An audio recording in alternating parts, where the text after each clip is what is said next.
HPV, warts. Introduction. All HPV infections cause warts to grow on the body. Select true or false.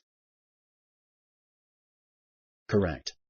Not all types of HPV cause symptoms, but some types can cause warts to grow on the body. HPV is only spread through sexual contact.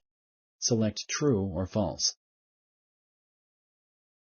Correct. There are many different types of HPV infections. Only some types spread through sexual contact. Treatment for HPV infections gets rid of the virus. Select true or false. Correct.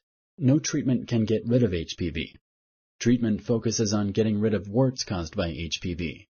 This means that warts often come back after treatment. How can you prevent genital HPV? Choose one of the following options.